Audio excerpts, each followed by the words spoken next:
ప్రభునామ స్తోత్రాలు. దేవుని మహాకృపను బట్టి, దేవాది దేవుడు నాకు అనుగ్రహించిన సమయాన్ని బట్టి దేవుని కొందనాలు తెలియజేస్తున్నాను. ఈ మాటలో వినటానికి ఆశగా ఎదురు చూస్తున్న బిడ్డలందరికీ ప్రభు దీవెనలు కలగాలని కోరుకుంటూ ప్రార్థిస్తూ ఉన్నాను. ఈ సమయంలో అంశం వెంటనే విధేయత చూపించటానికి భయపడనక్కరలేదు. వెంటనే విధేయత చూపించటానికి భయపడనక్కరలేదు. మత్తయి సువార్త 1వ అధ్యాయం 20-24 వచనాల్లో ఈ విషయాలు మనకి కనబడతాయి. గమనించండి. మత్తయి సువార్త 1వ అధ్యాయం 20వ వచనములో దావీదు కుమారుడైన యోసేపు, నీ భార్య అయిన మరియను చేర్చుకున్నటకు భయపడకము అని వ్రాయబడి ఉన్నది. యోసేపు నిద్రించుచున్నప్పుడు స్వప్నములో దేవుని దూత ఆయనతో మాట్లాడినట్టు మనం చూస్తా ఉన్నాం. ఈ యోసేపు కన్య మరియకు ప్రదానము చేయబడిన భర్త. ఇంకా వారికి వివాహం కాలేదు. అయితే దేవదూత కన్య మరియ దగ్గరకు వచ్చి చెప్పిన విషయాలు, అక్కడున్నటువంటి పరిస్థితులను బట్టి చూసినప్పుడు అతడు ఈ విషయాలను బట్టి సందేహపడుతున్నాడు. దేవదూత ఏం చెప్పింది? పరిశుద్ధాత్మ ద్వారా నీవు గర్భవతి అవుతావు అని చెప్పినప్పుడు కన్య మరియ ఆమె విధేయత కలిగి దేవదూత మాటకు లోబడి దేవుని చిత్తానికి తన జీవితాన్ని అప్పగించుకుంది. ఈ విషయాలు తెలుసుకున్న యోసేపు ఆ రాత్రంతా ఆలోచన చేస్తున్నాడు. ఏ విధంగా ఆమెను విడిచిపెట్టాలి అని కలవరపడుతూ నెమ్మది లేని పరిస్థితుల్లో ఉన్నప్పుడు దేవుని దూత స్వప్నములో యోసేపు దగ్గరికి వచ్చి, దావీదు కుమారుడైన యోసేపు, నీ భార్య అయిన మరియను చేర్చుకున్నట్టుకు భయపడవద్దు అని ఈ మాట తెలియచేసింది. దేవదూత చెప్పిన మాట వెంటనే అతడు లేచి వెంటనే ఎవరినైతే విడిచిపెట్టాలి అనుకున్నాడో, తన భార్యగా ప్రదానము చేయబడిన మరియను తన గృహములో చేర్చుకున్నట్లు దేవుని వాక్యం మనకు తెలియజేస్తుంది. వెంటనే విధేయత చూపించాడు యోసేపు దేవుని మాటకు. దేవదూత ఎక్కడి నుండి వచ్చింది? దేవుని సముఖం నుండి వచ్చింది. అంటే దేవదూతకి ఈ మాటలు ఎవరు చెప్పారు? దేవుడే చెప్పాడు, నువ్వు వెళ్ళి ఈ విధంగా తెలియచేయమని. అయితే యోసేపు దేవదూత మాట ఎంతో విధేయతతో విని వెంటనే నిద్ర మెలుకొని మరియను తన గృహంలో చేర్చుకున్నట్లు మనకు తెలుస్తా ఉంది. వెంటనే విధేయత, దేవుని మాటకు వెంటనే విధేయత చూపించినాడు యోసేపు. దేవుని బిడ్డలారా, ఇక్కడ మనము గమనించినట్లయితే యోసేపు నిద్ర మేలుకొని ప్రభుదూత తనకు ఆజ్ఞాపించిన ప్రకారము చేసి తన భార్యను చేర్చుకొనెను అని దేవుని వాక్యములో మనకి రాయబడింది. కాబట్టి ఇక్కడ దేవునికి విధేయత చూపటం అసాధ్యమైన వాటిని సాధ్యపరుస్తుంది. నెపోలియన్ బోన్ పార్టీ ఇలా అన్నాడు, నా నిఘంటువులో అసాధ్యం అనే మాట లేదు అని చెప్పాడు. నెల్సన్ మండేలా భయము కలలను విజయం కాకుండా నిజం కాకుండా చేస్తూ ఉంది. కాబట్టి భయం అనేది మనము అనేక కలలు కంటాం, కానీ ఆ కలలు నిజం కాకుండా అడ్డగిస్తూ ఉంటుంది భయం. అట్లాగే విధేయత కలలను కమ్మగా పండిస్తుంది. విధేయత అనేది కలలను, మనం ఏదైతే కలలు కన్నామో దాన్ని నిజం చేస్తుంది. కాబట్టి దేవుని బిడ్డలారా, వెంటనే విధేయత చూపటం అనేది గొప్ప ఆశీర్వాదం మనకి ఇక్కడ కనబడుతుంది. యోసేపు, ఆయన గురించి దేవదూత ఏమన్నాడు?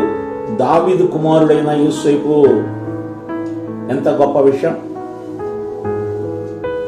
యేసు ప్రభుని తదుపరి ఆయన శిశువుగా జన్మించి పెరిగి పెద్దవాడై అనేక స్థలాల్లో ఆయన సంచరిస్తూ సువార్త ప్రకటిస్తుంటే యేసు ప్రభును కూడా దావీదు కుమారుడా అని పిలిచారు చాలా మంది. అయితే ఇక్కడ యోసేపును కూడా దావీదు కుమారుడు. యోసేపును గురించి అతడు నీతిమంతుడు అని రాయబడింది. అతడు దేవుని యందు భయభక్తులు గలవాడని రాయబడింది. దేవదూత ఏదైతే చెప్పిందో ఆ మాటకి కట్టుబడి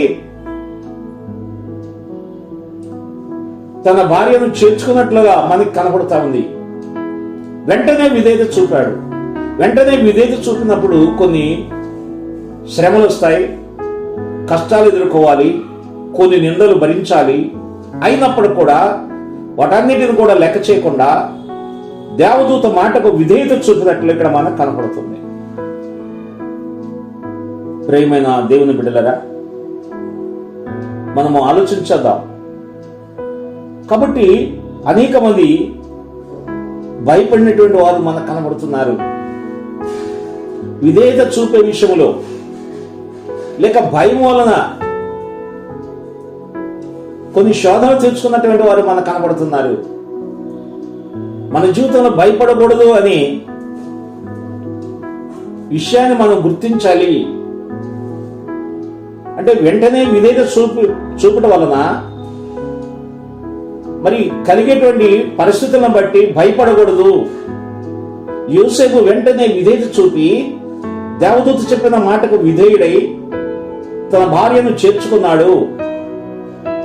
అదే కాదు, దేవదూత చెప్పిన ప్రకారం ఇంతకాలం అయితే మరి నిర్ణయించబడిన కాలం ఉన్నదో అంతకాలము తన భార్య అయిన మరియ తనతో ఉన్నప్పటికీ కూడా కుమారుడు పుట్టేంత వరకు అతడు ఆమెను ఎరగకుండెను అనేది కూడా వాక్యం తెలియజేయబడుతుంది. ఎందుకంటే ఆమె కన్యక గర్భవతి అయి కుమారుని కంటదని ఆ ప్రవచనం నెరవేరాలి. ఆ నెరవేర్పు కోసమే దేవుని యొక్క ప్రణాళిక ఈ విధంగా మరి యోసేపు జీవితంలో నెరవేర్చడానికి దేవుడు ఒక ప్రణాళిక పెట్టాడు. అనేక సార్లు మనము భయపడుతూ ఉంటాం. పరిశుద్ధ గ్రంథంలో ఆదికాండము 12వ అధ్యాయము 11-13 వచనాల్లో అబ్రహాము శారాను బట్టి భయపడి అబద్ధమైనట్లు మనం చూస్తాం. కొన్నిసార్లు భయం, అనేక సార్లు భయం వలన మరి దేవుని చిత్తానికి వ్యతిరేకంగా ఉంటాం. దేవుని యొక్క ఆశీర్వాదానికి అవి అడ్డుగా ఉండి మనలను శ్రమల పాలు చేస్తాయి. కాబట్టి దేవుడు ఏర్పాటు చేసుకున్న తన ప్రియకుమారుడైన అబ్రహాము భార్యను గురించి భయపడి అతడు అబద్ధమాడాడు ఒక రాజు దగ్గర. నా ప్రియమైన దేవుని బిడ్డలారా, చూడండి, అబద్ధం అనేది మన కుటుంబంలో చాలా శోధనలు తీసుకొని వస్తుంది. అదేవిధంగా ఆదికాండము 32:6-8 మనం చూస్తే యాకోబు ఏశావును గురించి మిక్కిలి భయపడినట్లు దేవుని వాక్యంలో కనబడుతుంది. యాకోబు దేవుడు ఒక ప్రణాళికలో ఆయన్ని ఏర్పాటు చేసుకున్నాడు. అయితే అలాంటి సమయంలో అతడు తన సహోదరుడి విషయంలో, ఏశావు విషయంలో ఎంతో భయపడిపోయాడు. భయము. కాబట్టి ఎందుకని భయం ఏర్పడింది అంటే, తన సహోదరుని అతడు మోసం చేశాడు కాబట్టి అతడు నా ప్రాణం తీసి నన్ను చంపేస్తాడని భయపడ్డాడు. అబ్రహాము విషయంలో, శారా విషయంలో కూడా అబ్రహాము దేనికి భయపడ్డాడు? నా భార్య చాలా అందగత్తి, అయితే నా భార్యను బట్టి నన్ను చంపివేస్తారేమో, నా సహోదరి నా చెల్లి అని చెప్తే నాకు హాని కలగదని అబద్ధమాడి అతను కూడా భయపడినట్లుగా మనం చూస్తాం. అదేవిధంగా నిర్గమాకాండము 2:14 మోషే ఫరోకు భయపడి పారిపోయినట్లు మనం చూస్తాం. మోషే ఫరోకు భయపడి పారిపోయినట్లు చూస్తాం. మోషే దేవుని యొక్క ప్రణాళికలో ఉన్నవాడు. మోషే ఒకసారి తన సొంత బలాన్ని ఉపయోగించాడు. ఆ సొంత బలాన్ని ఉపయోగించి ఇద్దరు సహోదరులు పోరాడుతుంటే తన వంశానికి సంబంధించినటువంటి సహోదరుని రక్షించడానికి ఒక వ్యక్తిని చంపివేసినట్లు మనం చూస్తాం. ఈ విషయం తెలిసిన తర్వాత ఫరో చంపివేస్తాడని భయపడి మిద్యాను అరణ్యానికి పారిపోయినట్లు చూస్తాం. భయం. అందుకని దేవుని బిడ్డలారా, ఇక్కడ యోసేపు భయపడలేదు. యోసేపు దేవుని మాటకు వెంటనే విధేయత చూపాడు. అందుకని యోసేపు ఒక ప్రత్యేకమైన వ్యక్తిగా చరిత్రలో నిలిచిపోయాడు. దేవుని మాటకు విధేయత చూపినటువంటి వాడుగా కనపడుతున్నాడు. అదేవిధంగా ఇక్కడ మనము ఆలోచన చేస్తే నిర్గమకాండము 4:1 మోషే ఇశ్రాయేలుల గురించి తనను నమ్మరని, తన మాట వినరని భయపడ్డాడు. దేవుడి దగ్గర చెప్తున్నాడు. ఏమని చెప్తున్నాడు? అయ్యా, వారు నా మాట నమ్మరు, నా మాట వినరు అని దేవుడి దగ్గర చెప్తున్నాడు. అంటే భయపడుతున్నాడు. వారు నా మాట నమ్మరేమో, నా మాట వినరేమో, నాకు మరి నా మాటకి సహకరించరేమో అని భయపడుతున్నాడు. అదే కాదు, అతడు ఏ దేశంలో నుండి పారిపోయి వచ్చాడో దేవుడు కూడా అదే దేశానికి పంపిస్తున్నాడు. కాబట్టి తన జీవితంలో భయము అలుముకుంది. ఒక ప్రక్కన భయముతో ఉన్నాడు, ఒక ప్రక్కన తన ప్రజలైన ఇశ్రాయేలు నా మాట వింటారో లేదని భయపడుతున్నట్లుగా లేఖనం ఇక్కడ మనకి కనబడతా ఉంది. దేవుని బిడ్డలారా, అదేవిధంగా మత్తయి సువార్త 8:24-26 శిష్యులు వారు దోణి మీద ప్రయాణం చేస్తూ ఉన్నారు. ఆ దోణిలో యేసయ్య ఉన్నాడు. యేసయ్య దోణిలో నిద్రపోతా ఉన్నాడు. శిష్యులు దోణిలో ఉన్నారు. వారు సముద్రం మీద ప్రయాణం చేస్తూ ఉన్నారు. సముద్రంలో అలలు పొంగుతా ఉన్నాయి. భయంకరమైనటువంటి అలలు, తుఫాను పరిస్థితులు ఏర్పడ్డాయి. అలాంటి పరిస్థితుల్లో వీళ్ళు భయపడి ఉన్నారు. అప్పుడు ప్రభు దగ్గరికి వెళ్ళి అడుగుతున్నారు, అయ్యా నీకు చింత లేదా? ఇలాంటి పరిస్థితుల్లో మేమున్నాం అని వారు భయపడి ప్రభువుని లేపుతా ఉన్నారు. ప్రియమైన దేవుని బిడ్డలారా, శిష్యులని యేసయ్య ఏర్పాటు చేసుకున్నాడు. యేసయ్యతో వారు మరి కలిసి జీవిస్తా ఉన్నారు. యేసు ఎక్కడికి వెళ్ళినా ఆయన అక్కడికి వెళుతున్నారు. ఆయన అద్భుత కార్యాలు చూశారు, ఎన్నో ఆశ్చర్య కార్యాలు చూశారు, ఎన్నో గొప్ప గొప్ప కార్యాలు వారు కనులారా చూసినప్పటికి కూడా వారి జీవితంలో భయము అలుముకున్నది. వారు ఆ తుఫాను బట్టి, ఆ గాలిని బట్టి, అలలను బట్టి, ఆ చీకటి బట్టి భయపడుతున్నారు. కానీ యేసు ఆ ధోనిలోనే ఉన్నాడు. వారు అది గుర్తించాలా, ఆయన శక్తిని వారు అర్థం చేసుకోవాలా. అయితే ప్రభువుని వారు లేపుతున్నారు. లేచారు, గాలిని గద్దించారు, గాలి సముద్రము నిమ్మళపడింది. అప్పుడు మీ అల్ప విశ్వాసం కలిగిన వారులారా అంటున్నాడు ప్రభు వారిని. అంటే వారి విశ్వాసంలో బలహీనులు, వారు భయపడిపోయారు. మనం కూడా అనేక సార్లు భయపడటానికి కారణం ఏంటంటే మన విశ్వాసంలో బలహీనమైనప్పుడు భయపడతాం. ఏ విధంగా భయపడతాం? దేవుని వాక్యం ఉంది, మనం అనుసరించడానికి, దేవుని వాక్యములో ఉన్న వాగ్దానాలను అనుసరించడానికి మనం భయపడతాం. పరిశుద్ధాత్మ మనకి కొన్నిసార్లు బోధిస్తా ఉన్నప్పుడు ఆ మాటలు పరిపూర్ణంగా చేయడానికి మనం భయపడుతూ ఉంటాం. దైవ సేవకులు అనేక సార్లు వాక్యం ప్రకటిస్తూ మనల్ని హెచ్చరించినప్పుడు ఆ మాటలను విని దాన్ని అనుసరించడానికి మనం భయపడుతూ ఉంటాం. ఇలాంటి భయము మనల్ని ఆవరిస్తూ ఉంది. అయితే వీటన్నిటికీ మూలం విధేయత. మనము నమ్మిన దేవుని మీద మనము విధేయత కలిగి ఉండాలి. యోసేపు తన జీవితంలో ఆశీర్వదించబడటానికి కారణం ఏంటంటే అతడు విధేయత కలిగిన వాడుగా ఉన్నాడు. అదే కాదు, భూలోకంలో యేసు ప్రభుకి తండ్రిగా పిలువబడే ఆ ధన్యత అతడు సంపాదించుకున్నాడు. అదే కాదు, జక్కరియా ఎలిజబెత్ ఒక ఆదర్శమైన కుటుంబముగా వారు ఏర్పాటు చేయబడ్డారు. వారికి పుట్టిన కుమారుడు ఒక సామాన్యమైన వ్యక్తి కాదు. ఆయన పాత నిబంధనలో చివరి ప్రవక్త. అంత గొప్ప ఆ స్థాయి వారి జీవితంలో కలిగి ఉండటానికి జక్కరియా, అదేవిధంగా యోసేపులు దేవుని మాటకు విధేయత కలిగినటువంటి వారుగా ఉన్నట్లుగా మనం చూస్తాం. ఈ యొక్క సమయంలో మనము విధేయత కలిగిన వారిని దేవుడు ఆశీర్వదిస్తాడు, విధేయత కలిగిన వారిని దేవుడు దీవిస్తాడు. అయితే ఈ సమయంలో దేవుడు నీతో మాట్లాడుచున్న మాటలు నువ్వు అర్థం చేసుకోవాలని దేవుని వాక్యాన్ని బట్టి మీకు తెలియజేస్తా ఉన్నాను. మన జీవితంలో ఒకవేళ దేవునికి విధేయత కలిగి మనం లేకపోతే, వాక్యానికి విధేయమైన లేకపోతే, ఇప్పుడైనా దేవునికి విధేయత కలిగి మనం జీవిద్దాం.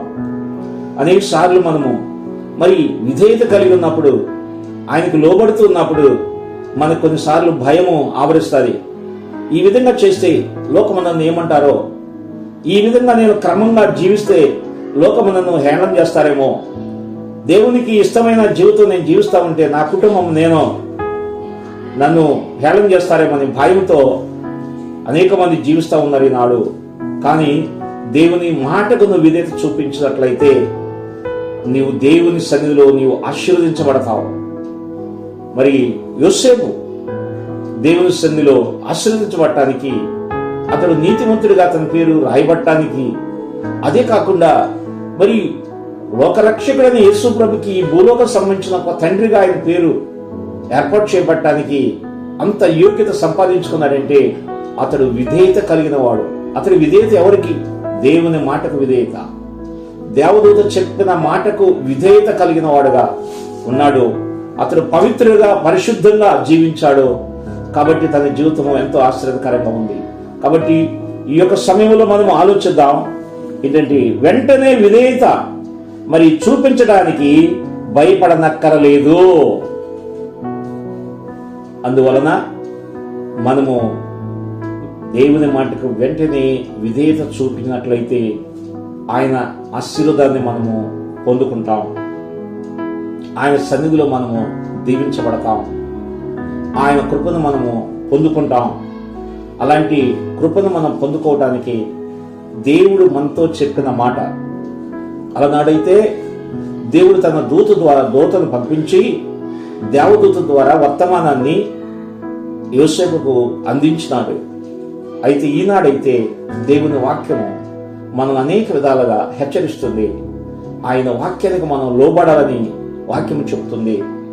ఎవరైతే విధేయత కలిగి విశ్వాసం కలిగి ఉంటారో వారితోనే యేసు ఉండటానికి ఇష్టపడతాడు. ఆయన వాక్యము మనతో నివాసం ఉంటుంది.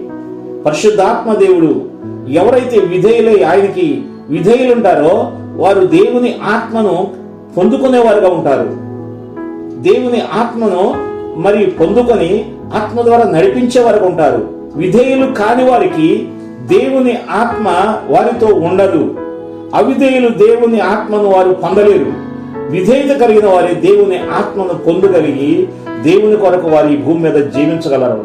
అలాంటి పరలోక సంబంధించిన బిడలలో ఉన్న మనము ఈ భూమి మీద మనము దేవుని వాక్యానికి విధేయులై ఆయన కట్టడలకు విధేయులై జీవించి ఆయన కృపను పొందుకునేవారుగా ఉండాలని తెలియజేస్తూ ఈ మాటలు ముగిస్తున్నాను. దేవుడు మనం దీవించి ఆశీర్వదించును గాక. ఆమేన్. ప్రార్థన. మహోన్నతుడైన తండ్రి, పరిశుద్ధుడైన దేవా, మీకు వందనాలు చెల్లిస్తున్నాను. యోసేపు కలవరంలో ఉన్నప్పుడు, ఏమి చెయ్యాలో తోచనప్పుడు, భయపడుతూ ఉన్నప్పుడు దూత హెచ్చరించిన మాటలను బట్టి అతడు ఆ మాటకు విధేయుడై తన భార్యను చేర్చుకొని దేవుని మాటకు విధేయత కలిగి జీవించినటువంటి వ్యక్తిగా మేము చూస్తున్నాం.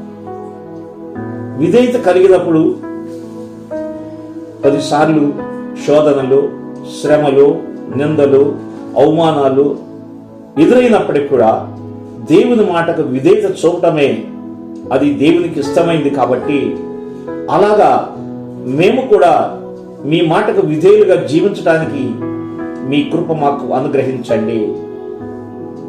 ప్రభు అయిన యేసు క్రీస్తు కూడా ఈ భూమి మీద జీవించినప్పుడు తండ్రికి ఎల్లప్పుడూ విధేయత కలిగిన కుమారుడుగానే జీవించాడు.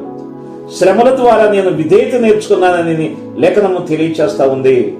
కాబట్టి కుమారుడే మాకు మాదిరి, ఆయనే మాకు మరి మార్గమై ఉన్నాడు. కాబట్టి ప్రభువా, ఏ విధంగా ఈ భూమి మీద ఉన్నప్పుడు మీరు తండ్రికి విధేయులై ఉన్నారో మేము కూడా విధేయత కలిగి జీవించడానికి కావలసిన శక్తిని, కృపను మాకు అందరికీ అనుగ్రహించమని విన్న వాక్యము మరి అనేక మంది జీవితాలలో ఆశీర్వాదకరంగా మార్చమని యేసు నామములో అడుగుచున్నాము తండ్రి.